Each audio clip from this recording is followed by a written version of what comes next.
कुलाधिपति महोदय को भारतीय संविधान की प्रस्तावना एवं संविधान के अनुच्छेद 51 क के अनुवाचन करवाने हेतु आमंत्रित करें।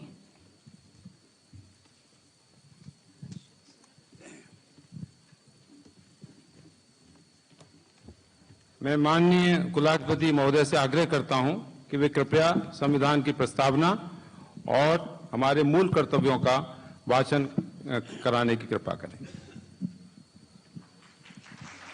सभागार में उपस्थित सभी महानुभावों से अनुरोध है कि अपने स्थान पर खड़े होकर अपना दायां हाथ आगे करें और राज्यपाल महोदय का अनुसरण करते हुए संविधान की प्रस्तावना एवं अनुच्छेद 51 क को दोहराएं। हम भारत के लोग भारत को एक संपूर्ण प्रभुत्व संपन्न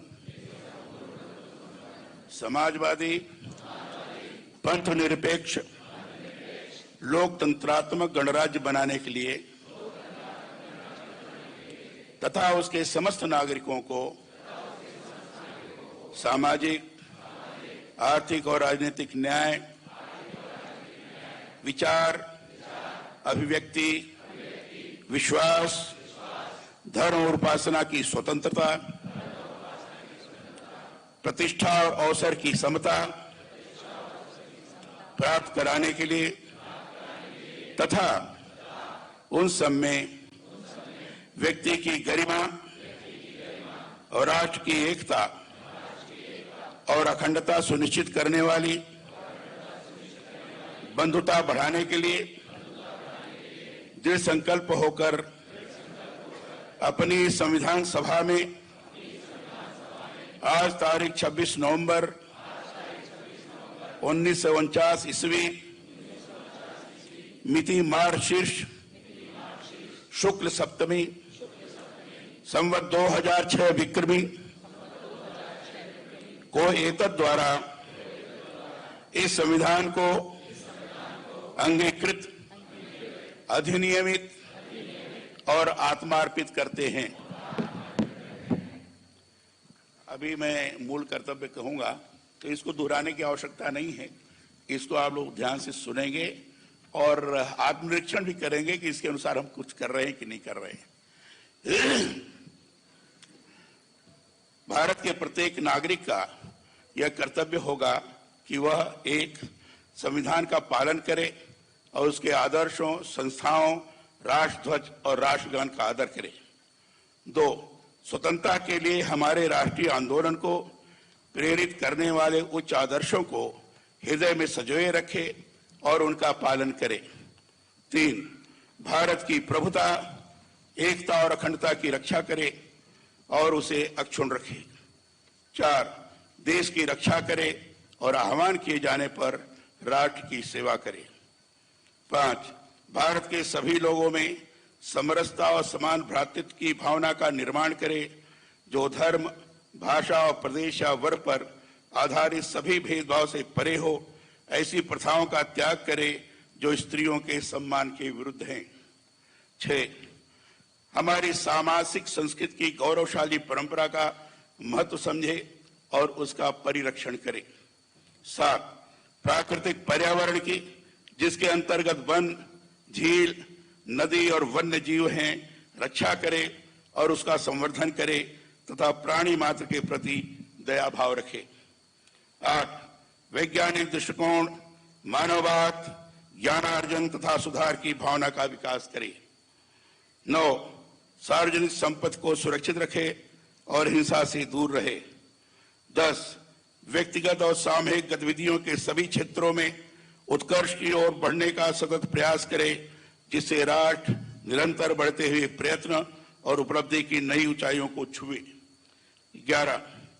जो माता पिता या संरक्षक हो वह 6 से 14 वर्ष के बीच की आय की यथास्थिति अपने बच्चे अथवा प्रतिपाल्य को शिक्षा प्राप्त करने के अवसर प्रदान करेगा। धन्यवाद। धन्यवाद महोदय। What is there more kindly than the feeling between host and guest? For floral welcome, I would like to request our Vice Chancellor Sir to present flowers to respected Chancellor Sir, who is presiding today's ceremony.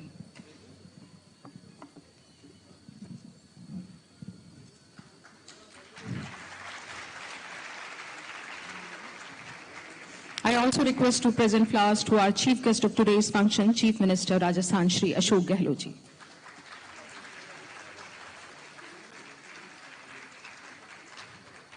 Thank you, sir. Dr. Dev Swarup, who is known for his selfless commitment towards his professional responsibility and unassuming personality. Ladies and gentlemen, it's given me immense pleasure to acquaint you with the founding Vice-Chancellor of Dr. Bhim Rao Ambedkar Law University, Jaipur. He joined this university on 2nd March 2020 and is the legendary persona behind the successful journey of establishing this university. Former Additional Secretary UGC, former Vice-Chancellor University of Rajasthan, where he is still remembered for his strong resilience and a person of high integrity. Recruitment after 30 years in University of Rajasthan was a Herculean task, which he completed ever so proficiently. That was his administrative competence only which made this task possible. As a head of the institution, he played a stellar role in settling the entire legal dispute, taking it upon himself to plead for justice in favor of the university in just one hearing. His acumen in policy formulation led him to acquire the decision-making role in various committees of MHRD, Planning Commission, UGC, ICSSR. His passion for reform in higher education gave him the opportunity to travel extensively to represent India at many international platforms. I can vouch with full conviction about his strong affirmative decisions, as I have been witness to one such decision during my tenure at HRD Center, University of Rajasthan. Sir, you sanctioned 75 lakhs to each of those 66 new HRD centers in just one single day. What an exemplary decision you took, sir, showing your unbelievable ability and quality of a visionary administrator. Dr. Dev Swarup has proved his merit beyond any doubt as a founding Vice-Chancellor of Dr. Bhim Rao Ambedkar Law University, Jaipur. And it is a matter of great satisfaction that even with very limited resources and extreme time constraints, facing these challenging times of pandemic COVID-19, the university has accomplished such mammoth tasks which were next to impossible.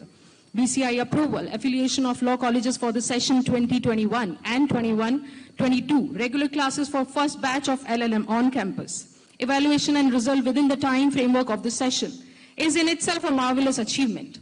All credit goes to his high spirit, focused vision, and sincere hard work. Recently, the on-screen evaluation process has begun, which in itself is proof of his dedication and illustrious labor.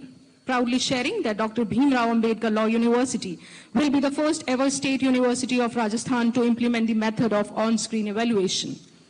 Dr. Dev Swarup's passion and determination is reflected in his proactive actions and commitments towards his field, where he plays a versatile role as an academician and an able administrator.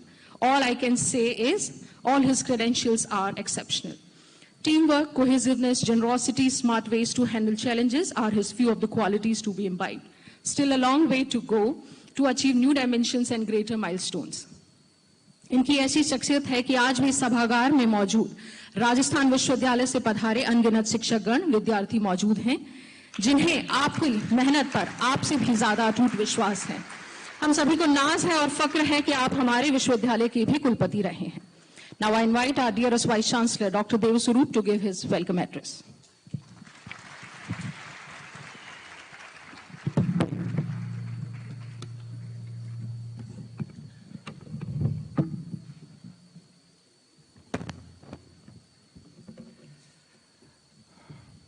मेरे और मेरे साथी बहुत ही विद्वान board of management के members, academic council के members के behalf पर मैं आज के इस प्रथम दीक्षांत समारोह में, जो विश्वविद्यालय के लिए एक ऐतिहासिक पल है, माननीय कुलाधिपति डॉक्टर भीमराव अंबेडकर विधि विश्वविद्यालय एवं राज्यपाल राजस्थान श्री कलराज मिश्र जी का स्वागत करता हूं, अभिनंदन करता हूं।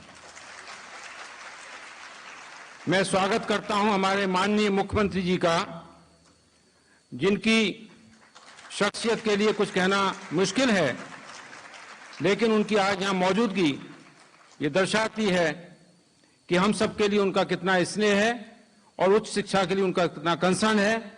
दिल से उनका बहुत बहुत स्वागत, बहुत बहुत आभार। यहां उपस्थित हमारे साथी कुलपतिगण, पूर्व कुलपतिगण, डिस्टिंग्विश्ड डिग्निटरीज, गेस्ट, बहुत सारे स्टूडेंट्स और सबसे इंपॉर्टेंट आज के वो छात्र छात्राएं जिनको डिग्री मिलने वाली है, उनके परिवार के सदस्य और हमारे मीडिया के बहुत ही साथी जिनका हमें निरंतर सहयोग मिल रहा है, उन सब का आज यहाँ पर दिल से स्वागत है। हमारी तरफ से हमारे बोर्ड ऑफ मैनेजमेंट और एकेडमिक काउंसिल और विश्वविद्यालय के एक एक कर्मचारी की तरफ से। सर, जब ये कार्यक्रम हो रहा था तो मैंने सोचा था कि क्योंकि मैं यूजीसी में 28 साल रहा हूं, मैंने सोचा था कि मैं उच्च शिक्षा और विधि शिक्षा का इस देश में किस तरह से विकास हुआ है, विस्तार हुआ है, उसके बारे में बताऊं। लेकिन वो सब मैं भूल गया हूं। और मैं ये बताना चाहूंगा कि आज के इस कार्यक्रम तक हम कैसे पहुंचे। Good beginning is the half done and beginning is the most important part of the work, जिसकी शुरुआत माननीय मुख्यमंत्री जी ने 26 फरवरी 2019 को विधानसभा में इस विधि विश्वविद्यालय के अधिनियम को पारित करके माननीय राज्यपाल महोदय के हस्ताक्षर से उसका प्रकाशन हुआ, विश्वविद्यालय अस्तित्व में आया। 2 मार्च 2020 यानी पिछले साल 2 मार्च को मैंने ज्वाइन किया और 6 मार्च को मैं बार काउंसिल ऑफ इंडिया के चेयरमैन से मिला। मैंने विश्वविद्यालय के बारे में बताया। बार काउंसिल ऑफ इंडिया के चेयरमैन बोले कि शायद ये विश्वविद्यालय पहले बना था। मैंने कहा ये पहला और अंतिम है, इस नाम से हमारे जो अभी बना है, और कुछ समय बाद जब मिलेंगे तब हम आपको बताएंगे कि विश्वविद्यालय कहां तक पहुंचा है। 22 अप्रैल को हमने लॉकडाउन के दौरान अपनी वेबसाइट फंक्शनल की। 14 मई को लॉकडाउन के दौरान यूनिवर्सिटी ग्रांट्स कमीशन ने ऑफिस खोलकर यूजीसी को मान्यता दी। 14 मई को 12 सितंबर को हमने पहली बोर्ड ऑफ मैनेजमेंट की मीटिंग की। उसके तुरंत बाद हमें एसोसिएशन ऑफ इंडियन यूनिवर्सिटीज की रिकॉग्निशन मेंबरशिप मिली और हमने पहली जो मीटिंग की बोर्ड ऑफ मैनेजमेंट की, हमारे लर्नेड मेंबर्स हैं, ऑनरेबल गवर्नर साहब को और सीएम साहब के जो नॉमिनीज हैं, और हमने 26 नवंबर को संविधान दिवस के दिन उस पहले बैच की शुरुआत की जिसको आज हमारे माननीय राज्यपाल महोदय, मुख्यमंत्री महोदय उपाधियां देंगे, सर्टिफिकेट ऑफ मेरिट देंगे। प्रोफेसर फैजान मुस्तफा ने उसका इनॉग्रल टॉक दिया। 3 मार्च को एआईयू की सदस्यता मिल गई। और सबसे बड़ी बात है कि सर, ये ऐतिहासिक घटना है कि बार काउंसिल ऑफ इंडिया ने पहली बार किसी विश्वविद्यालय को ऑनलाइन इंस्पेक्शन करके 4 जुलाई को हमें बार काउंसिल ऑफ इंडिया की रिकॉग्निशन दी। किसी भी लॉ यूनिवर्सिटी को बार काउंसिल ऑफ इंडिया की रिकॉग्निशन आवश्यक है, क्योंकि जो हम डिग्री देते हैं वो बार काउंसिल ऑफ इंडिया में रजिस्टर होती है। इसके बाद 30 जुलाई तक हमने पूरे सत्र के जो पुराने जो हमारे महाविद्यालय थे उनका एफिलिएशन का कार्य पूरा किया और लगभग 15,000 छात्रों का हमने एनरोलमेंट किया, एग्जामिनेशन किया, एग्जामिनेशन फॉर्म भरवाए।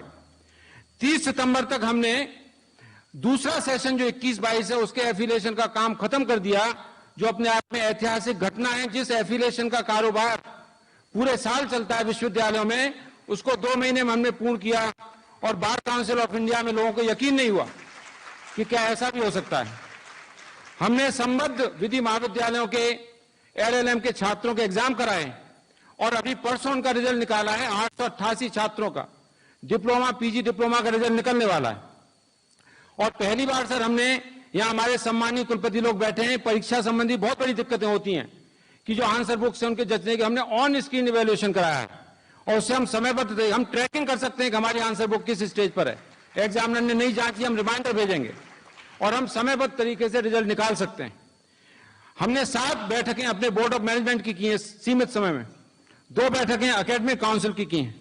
और ये जो विश्वविद्यालय है जो माननीय मुख्यमंत्री जी के कर कमलों से स्थापित हुआ है, ये विश्वविद्यालय पूरे प्रदेश के विधि महाविद्यालयों के लिए एक रिसोर्स सेंटर की तरह काम करने वाला है, करने जा रहा है और कर रहा है।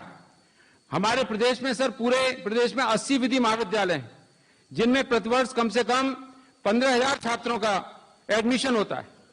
आज आप 38 उपाधि धारकों को उपाधि देंगे, अगली साल ये संख्या 1200 हो जाएगी, उससे अगली साल ये 15,000 हो जाएगी और उससे अगली साल ये 30,000 हो जाएगी। ये इसका आकार है, पूरा प्रदेश इसका कार्य क्षेत्र है। और सर ये सब कुछ संभव हो सका है हमारे जो साथी दिन रात जिन्होंने काम किया, हमारे ऑफिस के जो लोग हैं उन्होंने दिनों रात काम किया है। हमारे एसोसिएट्स हैं, प्रोफेसर के शर्मा हैं, प्रोफेसर भट्टाचार्य हैं, प्रोफेसर मृदुल श्रीवास्तव हैं, प्रोफेसर दीपक भटनागर हैं, प्रोफेसर विद्या पाटनी हैं और प्रोफेसर हमारे राज पुरोहित जी हैं जो डीन हैं, और निशांत श्रीवास्तव हैं, हमारे कंट्रोल ऑफ एग्जामिनेशन हैं सर, और सभी साथी उन्होंने दिनों रात काम किया है। अब मैं ये कहना चाहता हूं कि कैसे संभव हो रहा है। हमारी क्षमता देखिए, विश्वविद्यालय या संस्थाएं बनती हैं संसाधनों से और हौसले से। संसाधन माननीय मुख्यमंत्री जी के हैं, माननीय गवर्नर साहब के हैं, हौसला हम सबका है जो उन्हीं से ड्राइव हो रहा है। और मैं घटना बताता हूं, मैंने 2 मार्च को ज्वाइन किया, 3 मार्च को ये ऐतिहासिक घटना है, हमारे नईम साहब यहां बैठे हैं, हमारे सचिवालय के साथी यहां बैठे हैं, 3 मार्च को हमें नॉन टीचिंग पोस्ट की सैंक्शन मिली। देखिए कितनी बड़ी बात है, तालियां जोरदार बजाइए सम्मान में। सभी जितनी स्टैट्यूटरी बॉडीज हैं उनके नॉमिनीज हुए और 22 जुलाई को यूनिवर्सिटी के जुरिसडिक्शन का लेटर इशू हुआ। उसके तत्काल बाद 35 फैकल्टी पोजीशन, जब जोरदार तालियां, क्योंकि हमारे पूरे देश में एक भी विधि विश्वविद्यालय नहीं है जिसमें इतनी बड़ी संख्या में फैकल्टी की पोजीशन सैंक्शन हुई हो, जितनी माननीय मुख्यमंत्री जी ने एक दिन में 35 faculty position, 5 professor, 10 associate professor और 20 असिस्टेंट प्रोफेसर। और सर हम आज उसके लिए विज्ञापन जारी करने वाले हैं उनको भरने के लिए, नॉन टीचिंग पोस्ट का भी। इसके दौरान, कोरोना के दौरान मैं सर से मिला, कभी भी मिलने में दिक्कत नहीं हुई। और मुझे याद है कि एसीएस फाइनेंस आप जिस समय चीफ सेक्रेटरी हैं, उनको बुलाकर उसी शाम को हमें 5 करोड़ रुपए दिलाए और जो हमारे डे टू डे एक्सपेंडिचर के लिए काम आए। सबसे बड़ी बात यह हुई कि स्थायी परिसर के लिए भूमि का आवंटन मुख्यमंत्री जी द्वारा किया गया।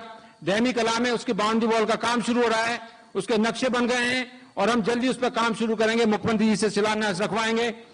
एक घटना और जो आज हम मेमेंटो देंगे यहां पर, वो मेमेंटो वही मेमेंटो है जो पूरे देश से हमने सिलेक्शन करके यूनिवर्सिटी का लोगो सेलेक्ट किया था। और बजट के दौरान अत्यंत व्यस्त होने के बावजूद भी 26 फरवरी को माननीय मुख्यमंत्री जी ने उसका अनावरण किया। ऐतिहासिक घटना है जो जीवन भर विश्वविद्यालय के इतिहास में लोगो रहेगा। सबसे बड़ी बात कि हमारे पास अभी परमानेंट फैकल्टी नहीं थी, तो हमने राजस्थान विश्वविद्यालय के टीचर्स के लिए जितना भी सम्मान और जितना भी उनके लिए हम आभार व्यक्त करें वो कम है, क्योंकि हमारे लॉ फैकल्टी के जो राजस्थान यूनिवर्सिटी के टीचर्स हैं, जो इत्तेफाक से मेरे ही द्वारा अपॉइंट किए गए थे पहले, उन्होंने जिस तन्मयता से दिनों रात काम किया, हमारे स्टूडेंट्स की एक भी क्लास मिस नहीं हुई, हमारे स्टूडेंट्स की ऑनलाइन। और सर एक दिन में माननीय मुख्यमंत्री जी ने उनको जो ऑनरेरियम दिया जाता है 1 घंटे का, 500 रुपए से 1000 रुपए किया। ये ऐतिहासिक बात है और हमारी कोई क्लास मिस नहीं हो रही। और इस प्रक्रिया में हमारे जो सीएम ऑफिस के सम्मानीय अधिकारीगण हैं, राका साहब हैं, बजाज साहब हैं, देवाराम सैनी साहब हैं, सौभाग्य जी हैं, शशिकांत जी, सबने कभी भी मुझे इस तरह की वो नहीं हुई। और जब भी हमने निवेदन किया, कमिश्नर कॉलेज एजुकेशन संदेश नायक हैं, अखिल अरोड़ा जी हैं, सुची शर्मा जी जो रिटायर हो गई, एनएल मीना जी, नईम मोहम्मद साहब, सब लोगों ने हमें पूरी तरह से सहयोग दिया। सर आपके सहयोग से, आपके आशीर्वाद से आज हम इस आयोजन को कर पा रहे हैं। मैं माननीय कुलाधिपति जी का वेलकम भी करूंगा और विशेष आभार करूंगा कि उन्होंने जब भी हमने मिलना चाहा मिले। हमारे जो नॉमिनीज हैं, बहुत एमिनेंट नॉमिनीज को हमारे बोर्ड में, एकेडमिक काउंसिल में नॉमिनेट किया। और एक सबसे बड़ी जरूरत जो हमारे यहाँ पर थी, डीन फैकल्टी ऑफ लॉ की, जो हमारे यहाँ पर गवर्नमेंट कॉलेज नहीं है, गवर्नमेंट लॉ कॉलेज जयपुर में नहीं है। तो मैं सर से मिला, गवर्नर साहब से, और ये गोविंद जायसवाल जी और सुबीर कुमार जी दोनों इस चीज के विटनेस हैं कि जब मैंने गवर्नर साहब से रिक्वेस्ट किया कि राजस्थान विश्वविद्यालय के डीन फैकल्टी ऑफ लॉ को एडिशनल चार्ज हमारी डीन फैकल्टी ऑफ लॉ को दिया जाए, 1 दिन के अंदर आदेश हमारे पास आया और उससे हमारी एकेडमिक एक्टिविटीज रेगुलेट हुई। मैं यहां यह भी कहना चाहूंगा कि जब बीच में ऑनलाइन के बजाय ऑफलाइन क्लासेस की बात हुई, तो एमएनआईटी के डायरेक्टर से जब मेरी बात हुई, एमएनआईटी के डायरेक्टर ने अपने क्लासरूम्स हमारे स्टूडेंट्स के लिए खोल दिए कि आप जितनी चाहें यहां पर ऑफलाइन क्लासेस लगाइए। उनका भी आभार है। महोदय, मैं सिर्फ ये कहना चाहूंगा कि आज का दिन बहुत महत्वपूर्ण है। ये विधि शिक्षा के छात्र हैं। विधि शिक्षा का विशेष महत्व रहा है अगर हम परंपरागत तरीके से देखें। और विधि शिक्षा का छात्र होने के नाते इंडिया जैसे डेमोक्रेटिक सेटअप में जो विधि और विधि विशेषज्ञ और विधि वक्ता हैं, उनकी सोशल रिस्पॉन्सिबिलिटीज भी हैं, सोशल वेलबींग्स के नाते, और इसीलिए उन्हें सोशल इंजीनियर्स कहा जाता है। इसलिए जो आज हमारे विधि के छात्र हैं, उनके पार्ट पर ये और भी ज्यादा जिम्मेदारी बनती है कि वो सामाजिक फैब्रिक को समझें, सामाजिक ताने बाने को समझें, सामाजिक समस्याओं को समझें और समय की आवश्यकता को, समय की महत्ता को समझें, क्योंकि बिना उसके कुछ नहीं है। सर, एआईयू ने एक किताब पब्लिश की है, गवर्नेंस इन बैलेंस, उसमें मेरा भी योगदान है। और उस किताब का सार यह है कि अगर डिसीजन समय पे नहीं लिया जाता तो गवर्नेंस का फेलियर है। आप सब लोग गवर्नेंस का पार्ट बनने वाले हैं, सब लोग कहीं ना कहीं गवर्नेंस का पार्ट है। और समय की इतनी महत्ता है कि मुझे याद आता है, उसके साथ मैं समापन करूंगा।